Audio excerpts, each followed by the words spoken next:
El contenido del siguiente programa es responsabilidad de sus realizadores. Acompáñenos a recorrer las historias populares no contadas. Ananqué, Relatos de Clio.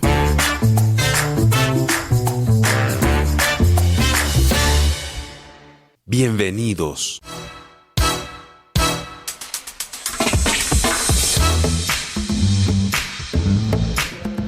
Saludamos con mucha alegría a nuestra querida audiencia. Somos Ananqué, Relatos de Clio, un programa del Semillero de Investigación en Enseñanza de la Historia con Memoria de la Universidad Pedagógica Nacional. Les habla Carlos Andrés Plazas, profesor adscrito al Departamento de Ciencias Sociales, y junto a la profesora Carolina Bautista coordinamos Ananqué y el Semillero.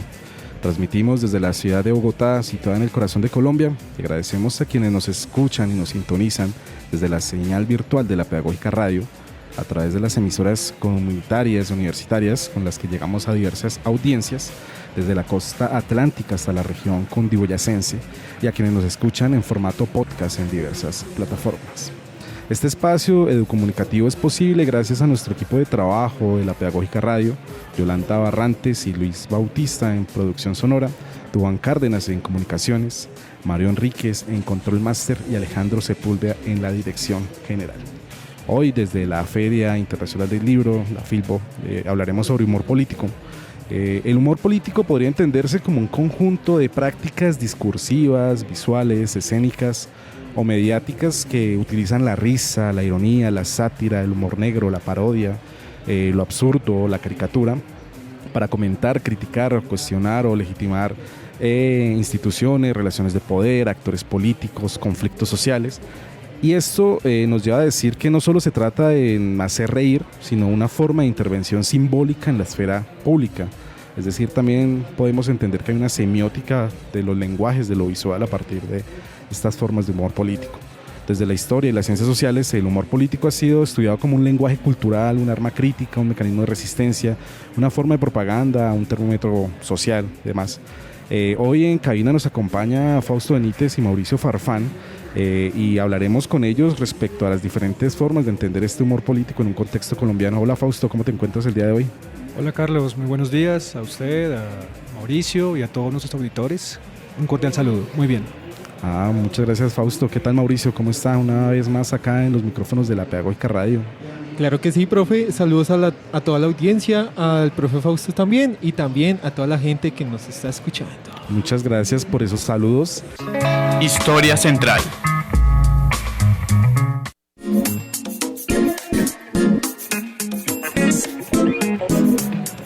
Estamos de regreso en Ananqué, Relatos de Clio. Hoy en Historia Central hablaremos y profundizaremos un poco más alrededor de lo que es el humor político. Este humor político constituye un campo de estudio cada vez más relevante dentro de la historia, las ciencias sociales, en la medida en que permite comprender las relaciones entre cultura, poder y conflicto social. Lejos de ser una práctica superficial, entre comillas, destinada únicamente al entretenimiento, el humor político ha pasado a representar una forma de intervención simbólica en la esfera pública, y eso es importante porque hace parte de un campus público, pero que también se construye desde lo privado. A través de estos recursos como la ironía, la sátira, la parodia, la caricatura o lo absurdo, diferentes actores sociales cuestionan, legitiman o disputan el orden político existente. Y en este sentido la risa no debe entenderse únicamente como la relación emocional, sino también como un lenguaje social histórico cargado de significados. El humor político ha estado presente desde el inicio de la humanidad, ya ha tenido diferentes manifestaciones. Una de estas se ha centrado en la tensión entre política y humor, la cual se ha proyectado en distintos momentos y en distintas formas de hacerlo político. Uno de los principales aportes que son más relevantes proviene de Mikhail Bakhtin, en un libro especialmente que trabaja el tema es la cultura popular en la Edad Media y el Renacimiento. Allí él lo que hace es estudiar el carnaval y la risa, las formas de entendimiento y apropiación de estos dos elementos desde un espacio popular, donde se invierten temporalmente jerarquías sociales, donde se cuestionan a reyes, clérigos, autoridades que podrían llegar a ser ridiculizados y que adquieren sentidos que lo que hacen es revertir un poco las lógicas en las cuales funciona el poder. El humor político cumple una función de sacralización, en este caso, necesita solemnidad, distancia y respeto, y rompe con esa aura.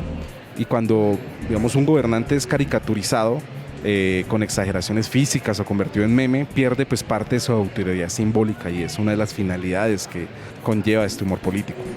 Aunque, digamos, en específico no se ha planteado como una herramienta aleccionadora desde la perspectiva de Bergson, en un libro titulado La risa, publicado en 1900, argumenta que lo cómico aparece cuando observamos rigidez, automatismo o conductas mecánicas en la vida social, y la risa pues sanciona aquello que parece inflexible o absurdo. Desde esta perspectiva, el humor político denuncia burocracias absurdas, discursos repetitivos, corrupción normalizada, políticos que actúan mecánicamente, promesas vacías, etc.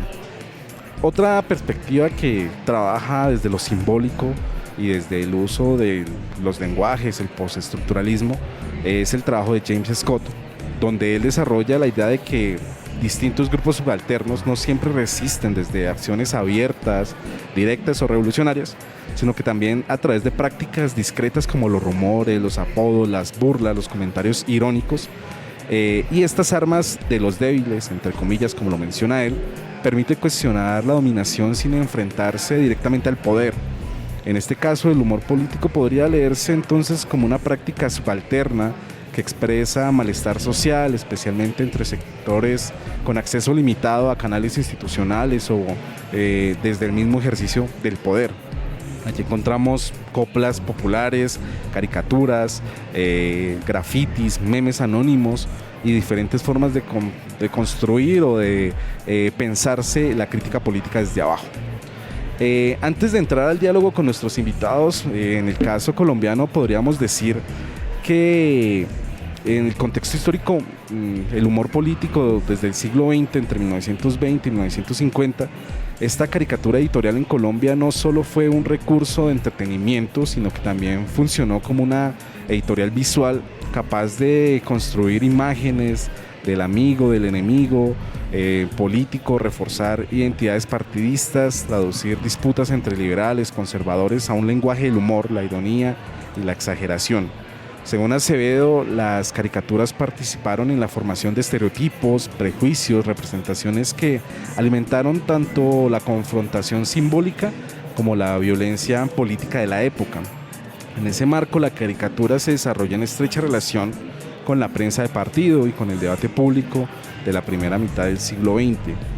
No termina siendo una imagen aislada, sino que dialogaba con editoriales, noticias, crónicas y contribuía a intensificar el clima de la polarización que atravesó diferentes momentos, como la hegemonía conservadora, el ascenso del liberalismo, la figura de líderes como Laureano Gómez, Jorge Eliezer Gaitán, y la progresiva radicalización del conflicto político y pues posteriormente el conflicto armado, la violencia y demás.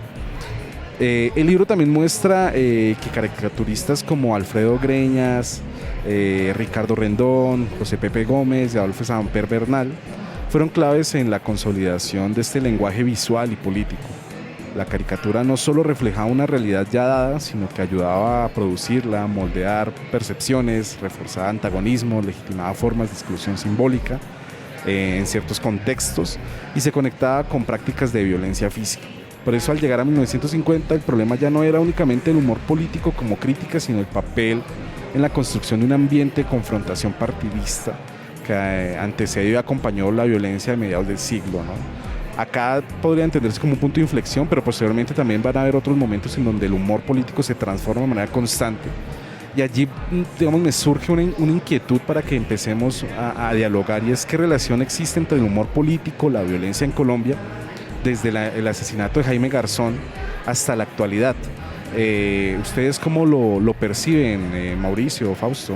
¿Qué le pueden decir a la audiencia al respecto? Bueno, tras el asesinato de Jaime Garzón, el humor político en Colombia mutó de una herramienta de educación masiva a un ejercicio de resistencia de nicho, transformando al humorista en un actor político de alto riesgo bajo la constante sombra de la violencia y la autocensura. Mientras los medios tradicionales se volvieron más cautos, la sátira encontró refugio en la caricatura impresa y más recientemente en plataformas digitales que democratizan la crítica para las nuevas generaciones, permitiendo procesar traumas colectivos y desmantelar los discursos del poder y la guerra sin caer en ese derrotismo. Le cito algunos ejemplos, prof. Por ejemplo, ahorita lo que estamos viendo que con todos los youtubers, lastimosamente tengo que decirlo, el señor Daniel Samperospina con su programa de Hola Soy Dani, o también hay que decirlo relacionado con La Puya, que han sido programas que se han caracterizado de una sátira y una crítica política que hasta hoy presente bajo los esos medios de comunicación tradicionales, que les dan un espacio para que critiquen ciertas formas, pero no una libre expresión como lo conocemos, no al mismo calibre y al mismo nivel que tenía Jaime. Sí, yo creo que uno también podría pensar que el humor político siempre ha tenido una relación con la violencia y la democracia en Colombia. O sea, los textos que hemos nombrado pues hablan justamente de ser un actor muy activo en esa relación. Hay un amplio reconocimiento de la influencia del humor político en términos de caricatura, por ejemplo, una caricatura editorial. Pero obviamente las formas del humor político han variado también. Ahí tenemos que mencionar la radio y la televisión. Y evidentemente, por ejemplo, la muerte de Jaime Garzón, me parece que ese 13 de agosto del 99 marcó un antes y un después en la forma de hacer humor político y en la forma de entenderlo, comprenderlo, o la forma de hacerlo desde los canales de comunicación. Entonces, creo que desde ese momento también se sentó un precedente, muy negativo, por supuesto, para la sociedad, una sociedad intolerante y también bastante antidemocrática. Pero al mismo tiempo también, en términos de representación, ese episodio tan dramático y tan triste nos mostró también que había un grupo de poder que tenía una gran legitimidad en algunos sectores y que iba a influir necesariamente inclusive en el humor político. Este es un caso inédito, creo que en la historia reciente de Colombia, pero pues bastante ejemplar para mostrar también qué tipo de cambios sociales venían ocurriendo en el país. Y ahí encontramos como un punto de inflexión, bueno, creo que Mauricio lo menciona, y es la transformación del formato, ¿no? En términos de cómo se construye este humor, pero también que está atado a un proceso político y social en la forma en la cual se construye nación, en cierta medida, porque hablamos de una nación inacabada, en el caso colombiano, en función de la incapacidad de hacer un ejercicio territorial a partir de la institucionalidad, ¿no? Es decir, todavía estamos construyendo hace más de 200 años nación. Y es interesante que ver cómo el humor político parece una articulación de un dispositivo, podríamos pensarlo, ¿no? Como lo plantea Scott, ¿no? En donde termina siendo un dispositivo de disputa, porque no solo es un poder para criticar, sino también para legitimar procesos, como lo menciona Fausto, ¿no? En este caso, la caricatura editorial, ¿no? Que tiene unos alcances y unas limitaciones frente a las formas en las cuales se narra los episodios políticos desde la sátira y el humor, ¿no? Es decir, como que este caso de Jaime considero que también es paradigmático en función de que no había existido un personaje que a partir de canales de comunicación públicos pudiera decir las cosas de manera tan directa y tan cruda, tal vez, ¿no? Como lo hacía. Pero lo otro también que se debe valorar mucho de Jaime es su intelectualidad. Yo creo que eso hace que él no sea un humorista, entre comillas, cualquiera, ¿no? Sino que tenga la capacidad de hacer una lectura crítica del contexto social y político en el cual él está construyendo su humor, ¿no? Entonces, como que hay dos niveles de pensárselo, uno desde la intelectualidad y otra cosa en términos de la construcción de lo político, porque son como dos procesos, ¿no? Sí, de acuerdo. Yo creo que también podríamos pensar y plantear como una categoría muy genérica la idea de que el caricaturista también es un actor político. La caricatura no es neutra, también es la caricaturista y su producto también es un factor de activismo e influencia en la esfera pública. Y en ese sentido, citando el caso de Jaime Garzón, pues hay mucha innovación. Sí, efectivamente concuerdo. La forma de hacer humor político fue una forma muy innovadora en su tiempo. Muy innovadora, y sus personajes fueron bastante particulares, muy diferentes a lo que se venía haciendo, ¿no? Porque en la televisión colombiana, por ejemplo, estábamos acostumbrados a ver productos de carácter costumbrista que, si bien eran críticos de una manera muy sutil. En cambio, con Jaime Garzón se innovó en términos, digamos, televisivos. No obstante, uno también tenía que decir que a la par venían otros proyectos también de análisis y de crítica política y de humor político en otros ambientes, como por ejemplo la radio, ¿no? Bueno, yo me atrevería a decir de que Jaime trató de hacer una especie de stand-up performativo acá en el país. Antes era simplemente como que el sketch o bueno, el espacio donde cogían y se hacían los mismos chistes costumbristas, pero con Jaime, él cogió y comenzó a verse toda esta perspectiva del stand-up norteamericano y también lo que representaba pues en Argentina con Peter Capusotto, que ese man es un crack y fue pucha vida. También hacía lo mismo que Jaime y ha tenido también cierta relevancia, pero él lo transportó acá a Colombia y comenzó a utilizar a través del humor y a través de su performance, comenzó a hacer una crítica y también una pedagogía propia. Bueno, esto es interesante de pensarse una pedagogía alrededor del humor político, porque es también enseñar y desde la performatividad, creo, porque es la construcción del personaje, ¿no? Tenemos como personajes populares, ¿no? El embolador, el celador, pero también el abogado corrupto y demás. Y bueno, está toda esta idea de cómo se puede llegar a construir los canales de comunicación del lenguaje, lo político, del humor político, que eso también es importante pensarlo a partir del trabajo que hace Jaime, ¿no? Y está vinculado con algo que una esfera que uno podríamos pensar en este escenario de pronto de la enseñanza de las ciencias sociales, es cómo se podría construir pedagogía desde el humor, ¿no? Que es interesante. Y eso nos puede llevar a pensar otros cuestionamientos vinculados también con este tema de los contextos en los cuales surgen y se evidencia el humor político, y es de pronto cómo se ha afectado en términos de la censura, la autocensura y la corrección política, la crítica humorística del poder, ¿no? O sea, porque acá estamos viendo que no es un escenario en donde se pueda divulgar de manera abierta, sino que hay ciertos obstáculos y ciertos parámetros institucionales que median entre las formas en las cuales se narra, digamos, esta crítica política desde el humor, ¿no? ¿Ustedes qué consideran? ¿Cómo pueden llegar a interpretar esto de la censura, la autocensura y la corrección política frente a la crítica humorística? Bueno, yo creo que en el contexto que hemos citado, pues uno podrá tener en cuenta, al menos podrá tener en cuenta en términos de contexto, el nacimiento y el fortalecimiento del duopolio de medios en Colombia. O sea, en 1998 nace un duopolio que se ha mantenido hasta ahora. Un duopolio que ha marcado unas pautas en la forma de hacer televisión, en la forma de crear contenido, en la forma también, y en los límites, por ejemplo, el humor político. Jaime Garzón no perteneció a ellos, pero necesariamente este duopolio, en el caso de la televisión y también un poco en la radio, ha marcado unas pautas. Y de otra forma también, si bien la censura ha existido siempre en Colombia, pues hay también una autocensura por parte de muchos realizadores o de muchos humoristas, y que está necesariamente ligada a los intereses, digamos, empresariales de este duopolio y obviamente quienes lo financian, ¿no? Sí, ahí yo creo que se ve el tema de que mencionaba antes, que bueno, se hace parte de un ámbito y una esfera pública, ¿no? Pero también privada, en términos de cuáles son las plataformas o lugares de denunciación del humor como tal, ¿no? Es decir, vemos Revista Semana, El Espectador, El Tiempo, vemos expresiones de caricatura, pero también tenemos por lo menos el semanario Voz, Desde Abajo, bueno, diferentes espacios en donde también hay una finalidad en términos de los alcances que podría tener cada una de las expresiones de humor, y ahí ya hay un ejercicio de control, si se quiere, pensando dentro de un ejercicio de poder que limita un poco y que está anclado pues también a las dinámicas en las cuales circula las formas de construir y las prácticas políticas, ¿no?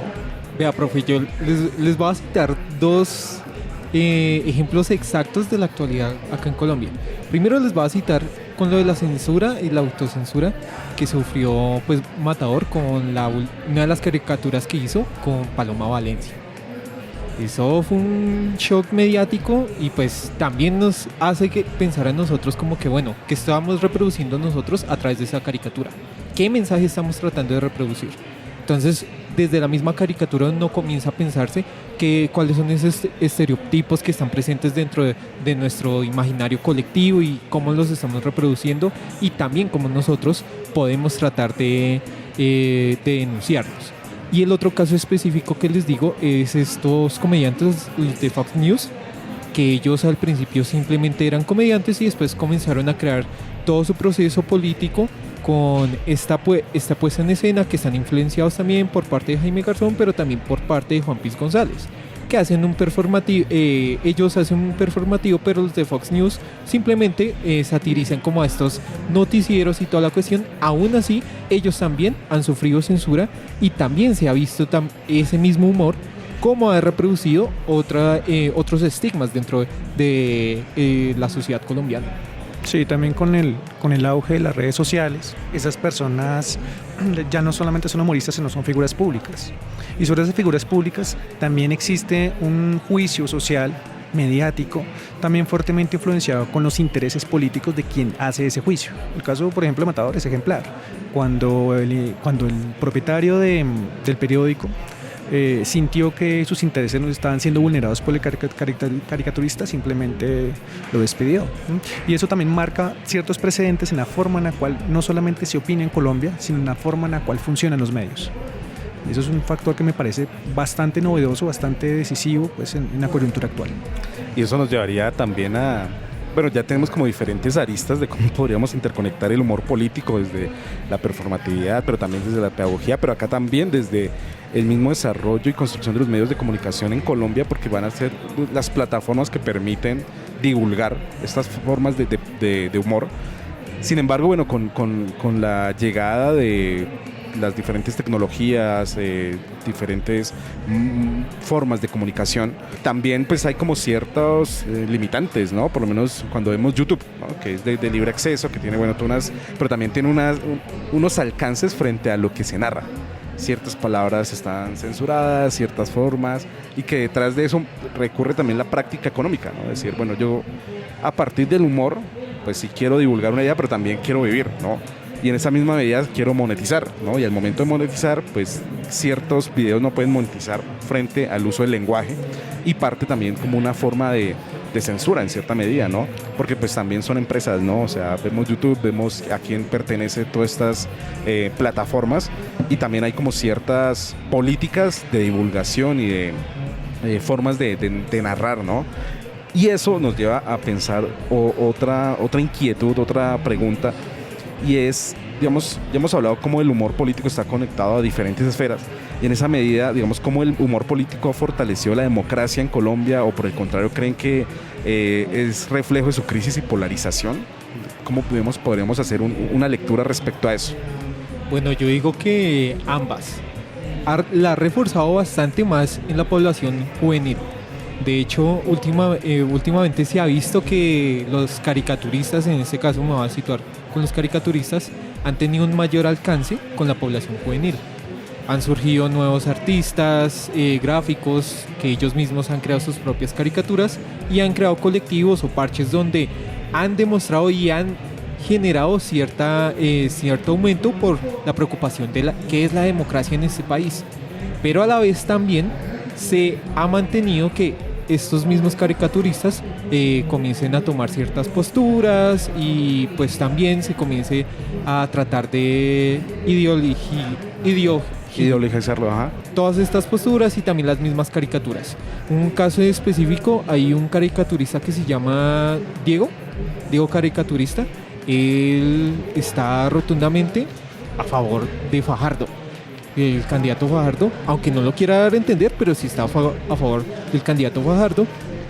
Y pues en su momento, cuando fue lo del estallido social, él fue uno de los más críticos con todo lo que está pasando en su momento.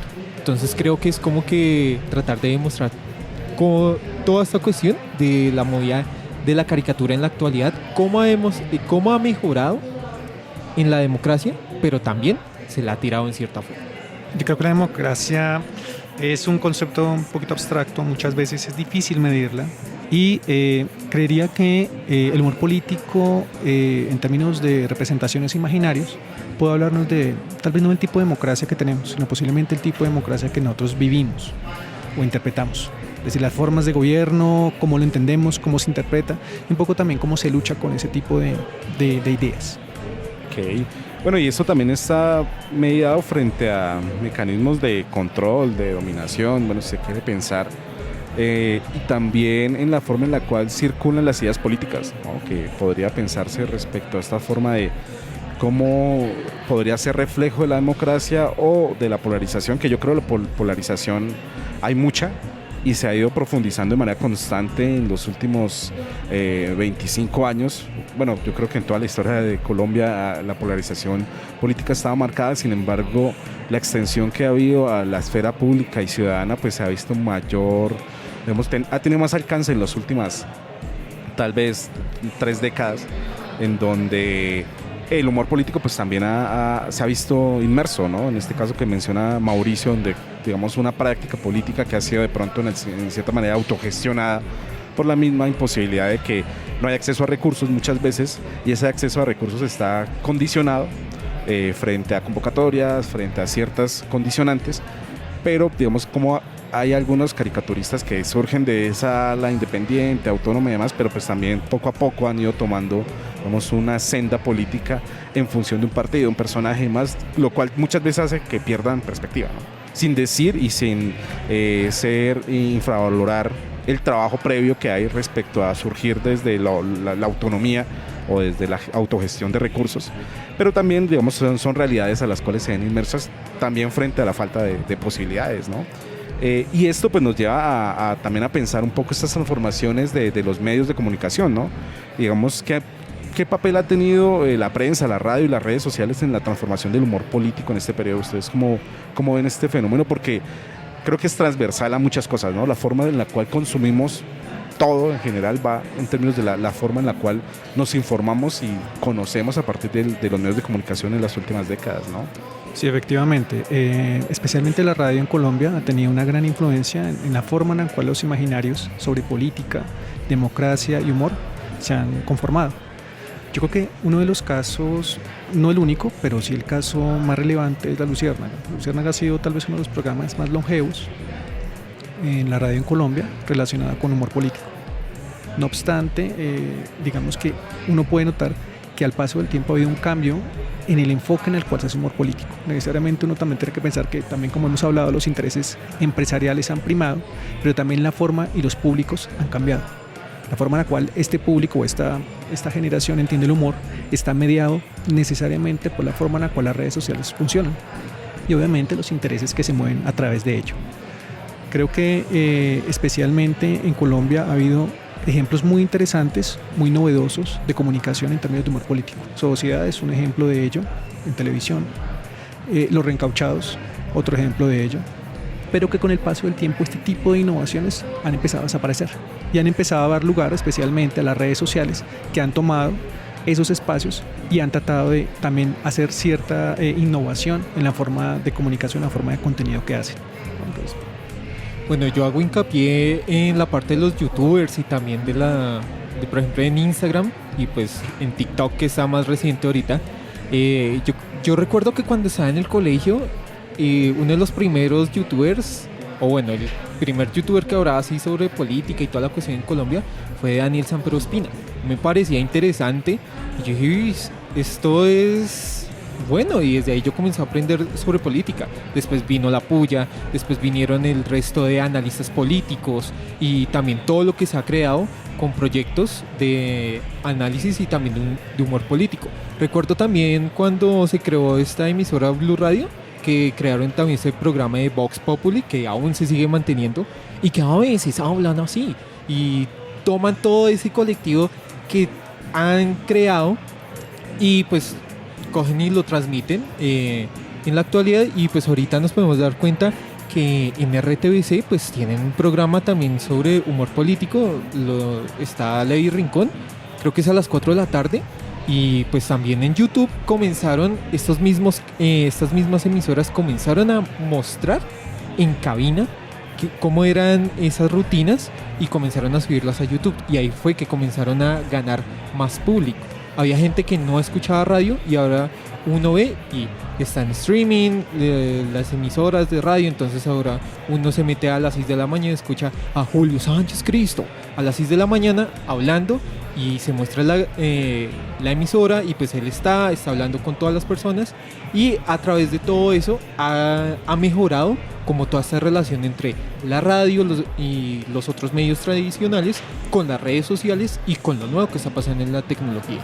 Sí, yo creo que hay también una relación como asimétrica, porque la llegada de las redes sociales han hecho que el gusto o el carácter también del humor cambie. Es decir, el tono del humor ha cambiado. Usted ha nombrado unos ejemplos ahí y son tonos mucho más, a veces fuertes, digamos, respecto de lo que se viene haciendo o entendiendo como humor político. No obstante, eso lo que ha hecho también es ampliar el panorama y entender que los públicos han cambiado. La forma en la cual la gente consume hoy en día humor es una forma muy distinta, y también creo que muestra, en términos de imaginarios, cómo estos públicos, cómo las personas que ven se van desplazando del lugar. La radio como la conocemos, estos programas que hemos nombrado, ya no tienen la misma audiencia que han tenido hace menos de 5 años. Han venido, digamos, teniendo una gran crisis de medios. Y estos públicos se han desplazado justamente con ese tipo de humoristas y también de contenidos de carácter de humor político hacia otros espacios, tanto el stand-up comedy como también las redes sociales. Y eso me parece que también es un síntoma también generacional en la forma en que entendemos el humor político y lo consumimos. Sí, eso es verdad, porque bueno, ya hemos reflexionado un poco alrededor de esto, que los medios o las formas en las que se han transformado los medios de comunicación ha llevado también a la transformación de los canales de comunicación del humor político, la forma en la cual se construye el lenguaje, porque muchas veces ya no pasa por la comunicación directa a partir del uso de la voz, sino a partir del uso de la imagen, como los memes, ¿no? Con toda esta boom que tuvo el meme, ¿no? Que ya también es personal, o sea, ya no hay una persona detrás del meme, sino hay la posibilidad de que cualquier ciudadano lo pueda construir y darle un significado y un sentido, y la circulación de la información hace que también tenga un impacto, ¿no? Entonces eso es lo que permite también las redes sociales en función de cómo entendemos la forma en la cual se construye el humor político, y creo que sería un tema para abordar y profundizar en términos de lo metodológico, lo social, lo pedagógico, pero esperamos que estas reflexiones pues puedan ser útiles para pensar un poco el humor y pues también llevarlo a un plano de cómo se articula a las prácticas políticas y a la construcción de lo político en nuestro espacio colombiano. Y de esta manera pues damos paso a nuestra siguiente sección, Voces Ananke.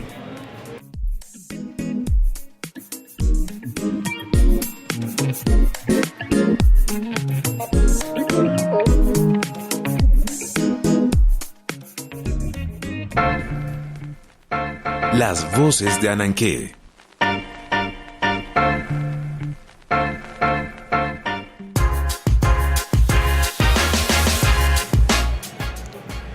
Continuamos con Voces Ananke, donde nos gusta resaltar otras formas de expresión y acercamiento a nuestros temas. Para eso recuperamos saberes populares, académicos y cotidianos de nuestras comunidades. Hoy traemos un pequeño corto de una conferencia que dio Jaime Garzón en Cali en 1997, y que a pesar de que ha pasado casi 30 años son realidades que aún vive Colombia. Los invitamos a escuchar estas palabras de Jaime.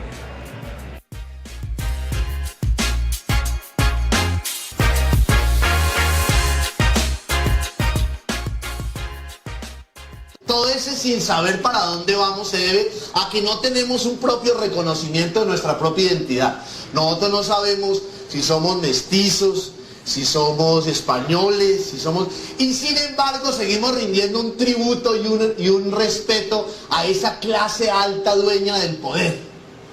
Fíjense cómo estamos de extraviados en la realidad, cómo es de absurda nuestra lógica en la realidad, que cuando un hombre tiene 3 novias es el putas. Y si la niña tiene 3 novios es una puta. Sí, hay una antilógica al orden. Nosotros nombramos funcionarios públicos. Funcionario público es para que le funcione al público. Y terminamos haciéndole venias. Es decir, todos sirviéndole a ellos.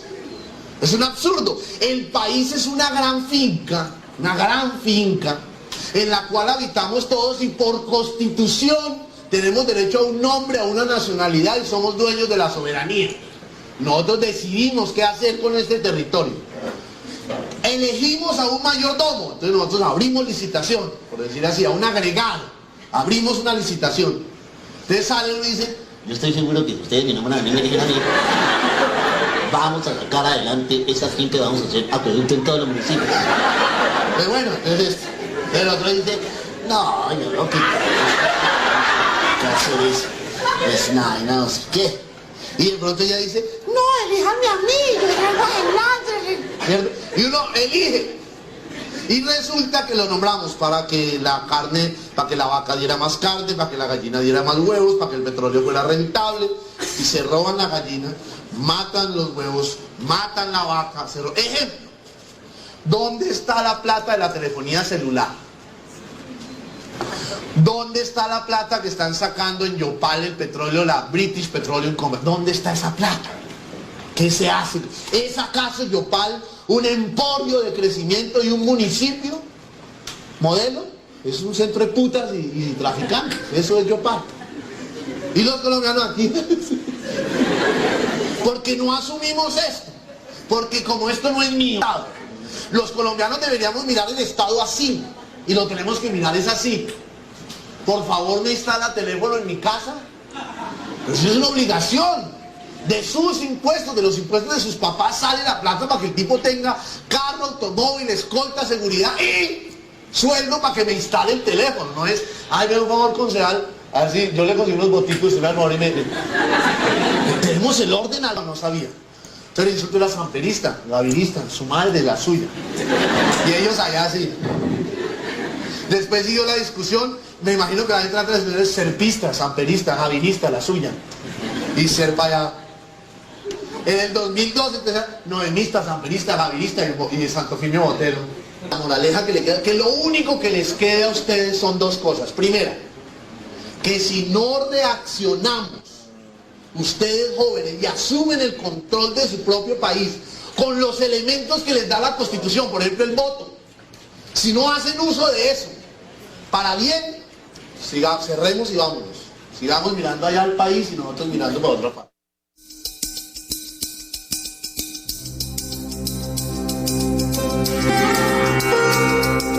La Pedagógica Radio te invita a la 38ª versión de la Filbo, India, país invitado.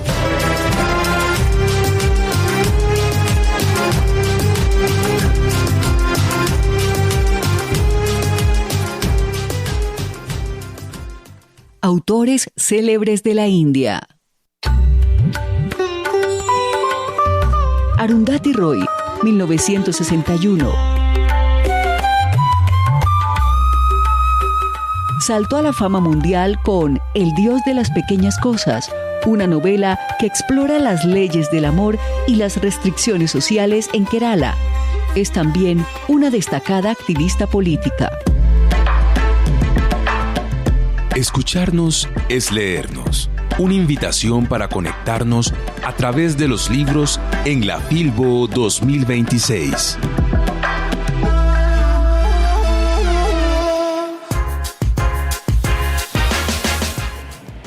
Después de escuchar estas palabras de la conferencia impartida por Jaime Garzón en 1997, pareciera que el tiempo se congela, que cambian los actores sociales, pero que las prácticas se reproducen y hay todavía muchas tensiones políticas que se ven reflejadas en esto que cuenta Jaime con un humor muy contundente, ¿no?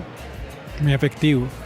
El trabajo, la voz y la obra de Jaime Garzón han dejado una huella indeleble en la sociedad colombiana y en el imaginario también de lo que entendemos por política, participación y sociedad.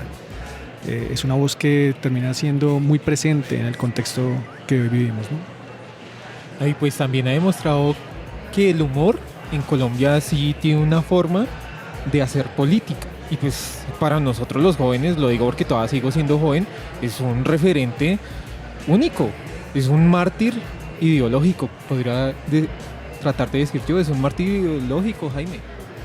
Sí, yo creo que hay mucha vigencia de las reflexiones, o más bien Jaime sigue vigente en la forma en la cual construimos Estado y las prácticas políticas va a tener vigencia por mucho tiempo.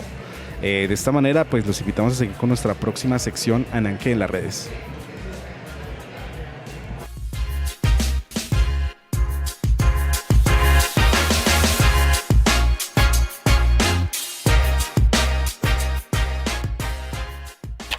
Ananke en las redes.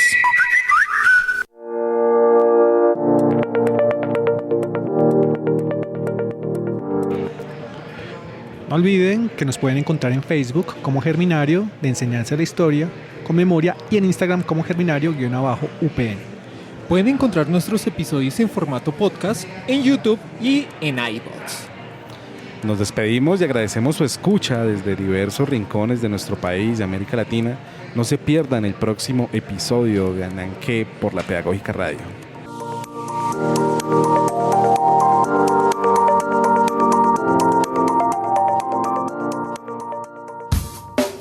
La Pedagógica Radio presentó Ananqué, Relatos de Clio. Este programa es parte de los contenidos educomunicativos de la Pedagógica Radio, disponibles para ti al aire y en formato podcast a través de radio.upn.edu.co. Quédate con las voces y los sonidos que enseñan de la Pedagógica Radio. La Pedagógica Radio, 10 años tejiendo voces, construyendo saberes.